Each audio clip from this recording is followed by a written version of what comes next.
Welcome friends, আশা করি তোমরা সবাই ভালো আছো। তোমরা যারা জেআরবিটি গ্রুপ সি এবং গ্রুপ ডির জন্য প্রিপারেশন করছো, তো তোমরা জানো যে প্রিপোজিশন খুবই একটা ইম্পর্টেন্ট টপিক, যেখান থেকে কমপক্ষে 5 থেকে 6 মার্ক আসবে পরীক্ষায়। তো এটাকে আমাদের খুবই ভালোভাবে প্রিপারেশন করতে হবে। So let's start. By the way, this is my first lecture. তো চলো শুরু করা যাক।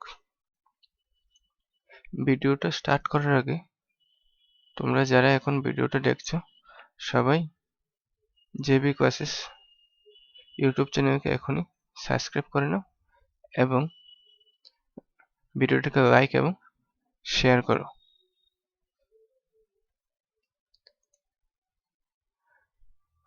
যদি তোমাদের এই লেকচারের পিডিএফ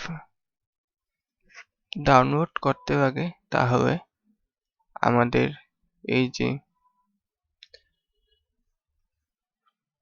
টেলিগ্রাম চ্যানেল আছে ওইখানে আমরা সবগুলো লেকচারের পিডিএফ আপলোড করব, তো এখান থেকে তোমরা ডাউনলোড করতে পারো। তোমরা আমাদের ইউটিউব চ্যানেলে জয়েন করার জন্য এই যে লিঙ্কটা দেওয়া আছে এটার মধ্যে ক্লিক করে জয়েন হতে পারো, অথবা ডেসক্রিপশনেও আমাদের এই টেলিগ্রাম চ্যানেলের লিঙ্কটা দেওয়া আছে। তো চলো শুরু করা যাক। প্রিপোজিশন। তো প্রিপোজিশন কি? প্রিপোজিশন দেখো নাম থেকে বোঝা যাচ্ছে যে প্রিপোজিশন কি। প্রি প্লাস পজিশন মানে প্রি মানে কি? প্রি মানে আগে, মানে এটা কোনো একটা নাউন বা প্রোনাউনের আগে বসে কোনো একটা সেন্টেন্সের কমপ্লিট সেন্স যে দেই ওইটাকে আমরা বুঝি প্রিপোজিশন। তো যেমন এক্সাম্পল এখানে দেওয়া আছে যে pen is on the table. তো এখানে অন হলো গিয়া প্রিপোজিশনটি, কিন্তু এই অনটা আমাদের কি বোঝাচ্ছে যে পেনটা আমাদের কোথায়? Pen is on the table মানে কি পেনটা আমাদের টেবিলের উপরে আছে। কিন্তু যদি আমি সেম সেন্টেন্সটার মধ্যে প্রিপোজিশনটা শুধুমাত্র চেঞ্জ করে দিই তাহলে কিন্তু এই যে পজিশনটা আছে পেনের পজিশনটা সেটা কিন্তু আর টেবিলের উপরে থাকবে না। যেমন the pen is under the table. তো এখানে আন্ডার দিয়ে আমরা কি বুঝতে পারছি যে পেনটা এখন কোথায় আছে? টেবিলের নিচে আছে। তো প্রিপোজিশন দিয়ে আমরা কোনো একটা সেন্টেন্সে বা কোনো একটা সেন্টেন্সের মধ্যে যে আমাদের যে সাবজেক্টটি আছে অথবা যে অবজেক্টগুলো আছে ওইটার আমরা অবস্থান বুঝতে পারি প্রিপোজিশনের মাধ্যমে। তো আজকের প্রথম কোশ্চেনটা হলো মাই friend arrive dash Wednesday morning. তো প্রথমে অ্যান্সারটা দেওয়ার আগে আগে আমাদের অপশনগুলো কি কি আছে এবং ওইগুলা কোন সময় কোনটা আসবে সব সম্বন্ধে আগে আমাদের জেনে নিয়ে ভালো হবে, তাহলে আমরা এক্সামের মধ্যে সবকটি অ্যান্সার করতে পারবো। এখানে অপশন দেওয়া আছে অন, এট, ইন, বাই। তো কোন সময় অন হবে, কোন সময় এট হবে, কোন সময় ইন হবে, কোন সময় বাই হবে, আগে এই সবগুলো আগে আমরা দেখে নিই। তো অন কোন সময় হবে? যদি কোন ডেফিনিট ডে বোঝায়, ডেট বোঝায় এবং স্পেশাল কোন ডে বোঝায়, for example birthday, marriage university, ওইসব ডে এর আগে আমরা সবসময় অন বসাবো। যেমন I shall go there dash Monday. এখানে মানডে কি? একটা ডেফিনিট ডে বোঝাচ্ছে না যে আমি ওইখানে যাব কি বারে? মানডেতে। মানে মানডেটা কি ডেফিনিট ডে তো বুঝেছি। যখন আমরা কি বলেছি যে যদি কোনো ডেফিনিট ডে বোঝাই তবে আমরা কি ইউজ করবো? অন। তো এখানে আমার কি আসবে? তো আমাদের সেন্টেন্সটা কি হবে? I shall go there on Monday. তো দেখি আরেকটা এক্সাম্পল কি আছে। He was born dash 5th July 1990। তো এখানে সে কখন জন্মগ্রহণ করেছে? 5th জুলাই 1990 জন্মগ্রহণ করেছে। তো এখানে 5th যে জুলাইতে সেটা কি ডেফিনিট ডেট? তো ডেটে আমরা কি বসাবো? She was born on 5th July 1990। যেমন আরেকটা এক্সাম্পল কি আছে? I have an exam dash my birthday। আমার এক্সাম আছে কি বারে? আমার বার্থডেতে। তো বার্থডেটা কি একটা স্পেশাল ডে না? তো স্পেশাল ডের ক্ষেত্রে আমরা কি বলেছি কি ইউজ করব? আমরা অন ইউজ করব। তো এখানে কি হবে? On my birthday. তো এখন আমি দেখেছি যে অন কোন সময় আমরা ইউজ করব। চলো দেখে নিই অ্যাট কোন সময় ইউজ করব। যদি আমাদের টাইমটা খুবই স্পেসিফিক একটা টাইম হয়, পয়েন্ট অফ টাইম হয়, তাহলে আমরা ওইখানে অ্যাট ইউজ করব। যেমন I shall go to school dash 9 o'clock in the morning। তো আমি এখানে কি বলছি যে আমি স্কুলে যাই 9টার সময় সকালবেলায়। তো সকাল যে 9টা, তো 9টা কি একটা পয়েন্ট অফ টাইম না? তো যদি আমাদের পয়েন্ট অফ টাইম বুঝি তাহলে আমরা কি ইউজ করব? অ্যাট ইউজ করব। For example I go to bed dash 11 o'clock। তো এটা থেকে আমরা কি বুঝতে পারছি যে আমি ঘুমাতে যাই কটার সময়? 11টার সময় আমি ঘুমাতে যাই। তো এখানে 11 যে বলছে এটা কি একটা পয়েন্ট অফ টাইম। তাহলে সবসময় মনে রাখবে যে যদি কোনো পয়েন্ট অফ টাইম বোঝাই তাহলে আমরা সবসময় এখানে অ্যাট বসাবো। এখন চলো দেখে নিই যে ইন কোন সময় বসাবো। যদি কোনো পিরিয়ড অফ টাইম বলতে আমরা কি বুঝি? পিরিয়ড অফ টাইম বলতে আমরা বুঝি কি যে মান্থ মানে কি যে 30 ডেজের একটা পিরিয়ড অফ টাইম তো মান্থ। তাহলে আমরা মান্থের আগে কি বসাবো? In September, in January. যদি কোনো ইয়ার বুঝাই, ইয়ার মানে কি 365 ডেজের কি একটা পিরিয়ড অফ টাইম। তো তাহলে যদি আমাদের কখনো ইয়ার বলে, ফর এক্সাম্পল ইন 1995, তো আমরা ওইখানে কি বসাবো? তো আমরা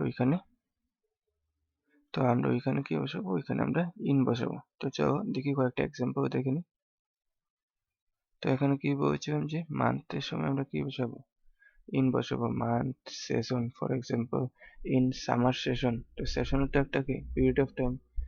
আমরা পার্ট অফ ডে এর ক্ষেত্রে আমরা ইন বসাই। For example in morning, in evening. তো এক্সাম্পলটা কি?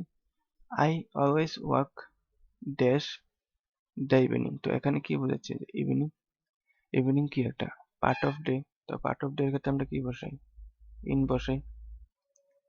তো আরেকটা এক্সাম্পল কি? The days are hot dash summer. তো দিনগুলো গরম কখন থাকে? সামারের ক্ষেত্রে। তো সামার একটা কি এখানে সিজন বোঝাচ্ছে। তো আমি কি বলেছিলাম যে সিজনের ক্ষেত্রে কি যখন সিজন মানে কি একটা পিরিয়ড অফ টাইম। তো পিরিয়ড অফ টাইমের ক্ষেত্রে আমরা কি ইউজ করব? আমরা ইন ইউজ করব। তো আরেকটা এক্সাম্পল কি আছে যে I bought this house dash 1998। তো এখানে কি বলছে যে আমি এই ঘরটা কিনেছি কখন? 1998। যে 1998 যে ইয়ারটা আছে ওই ইয়ারে আমরা এই ঘরটা কিনেছি। তো এখানে কি ইয়ার বলতে কি বুঝি আমরা?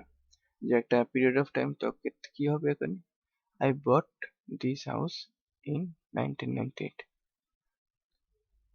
Now আরেকটা এক্সাম্পল কি দেওয়া আছে?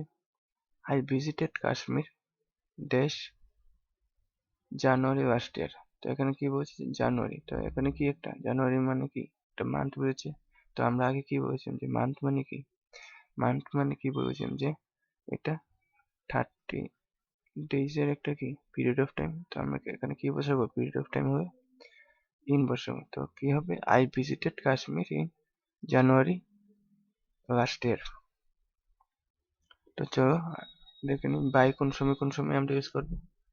তো আমরা যখন কোনো একটা কামের লাস্ট সময়টা আমরা বুঝাই তখন আমরা, যেমন কেউ বলে যে you complete this work by tomorrow, তো আমরা কি বুঝি এখানে, যে আমরা বুঝি যে ওই কামটা আমাদের কালকের মধ্যে ওই কামটা আমাদের শেষ করতে হবে, মানে কি কালকে আমার লাস্ট ডেট। তো ওই সব কাজের ক্ষেত্রে আমরা বাই ইউজ করব। তো বাই কখন ইউজ করব? For example at the end of the week, by the end of the week, by the end of the year। তো এখানে কি বুঝছি যে এই বছরের শেষের দিকে। তো শেষ কি, last limit of the time. তো লাস্ট লিমিটের ক্ষেত্রে আমরা কি বসাবো? বাই বসাবো। at the by the end of the month, তো এখানে কি মান্থের শেষের কথা বলা হয়েছে, তো শেষের কথা হলে আমরা কি ইউজ করবো? by the end of the month। আবার যদি কোনো ডে এর কথা বুঝাই, তো for example by today, by tomorrow. তো কি এটা কি আমাদের লিমিট দিয়ে দিচ্ছে যে আজকের মধ্যে বা কালকের মধ্যে কামটা শেষ করতে হবে। তো ওই লাস্ট লিমিট যেখানে যেখানে ইউজ হবে সেখানে আমরা কি ইউজ করবো? আমরা ওইখানে বাই ইউজ করবো। For example the work must be finished dash the dash the end of this month। তো বলছে কি যে আমার এই কামটা শেষ করতে হবে এই মাসের মধ্যে। তো এই মাসের মধ্যে কি এটাই আমার লাস্ট লিমিট কামে। তো আমরা এখানে কি ইউজ করব? তো আমরা এখানে বাই ইউজ করব, by the end of the month. তো আমরা কি আমাদের যে কোশ্চেনটা আছে ওইটার মধ্যে কি চারটা অপশন আছে, অন, এট, ইন, বাই। তো আমরা দেখে নিয়েছি যে অন কোন সময় ইউজ করব, যখন কোনো ডেফিনিট ডে থাকবে তখন আমরা কি ইউজ করব? অন ইউজ করব। অথবা যখন কোন ডেফিনিট কি থাকবে, ডে থাকলে আমরা অন ইউজ করব। ডের পরে আমরা যদি দেখেছি ডেট থেকে আমরা অন ইউজ করব। তাছাড়া কি স্পেশাল কোনো ডেট থাকে তাহলে আমরা অন ইউজ করব। অ্যাট কোন সময় ইউজ করব? যখন specific point of time, for example at 9 o'clock। In কখন ইউজ করব? যদি কোনো আমাদের পিরিয়ড অফ টাইম থাকে, যেমন ইন জানুয়ারি, ইন ফেব্রুয়ারি। এখানে কি মান্থ বোঝাচ্ছে, তো তাহলে মান্থ বোঝালে আমরা কি ইউজ করব? মান্থ মানে কি একটা পিরিয়ড অফ টাইম, 30 দিনের একটা পিরিয়ড অফ টাইম কি তো আমরা বলছি মান্থ। তো এখানে মান্থের সময় ইন ইউজ করবো। আর বাই কখন ইউজ করবো আমরা?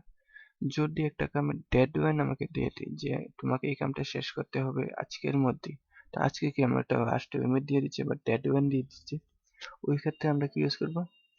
বাই ইউজ করবো, by the end of the day.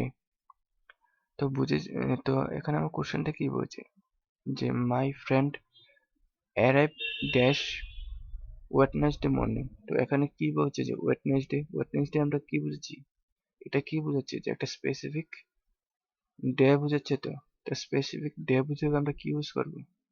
তো তোমরা সবাই কমেন্ট বক্সের মধ্যে আমাকে অ্যান্সারটা দেবে যে এখানে আমরা কি ইউজ করব, অন ইউজ করব না এট ইউজ করব না ইন ইউজ করব না বাই ইউজ করব। ওকে, থ্যাংক ইউ ফ্রেন্ড।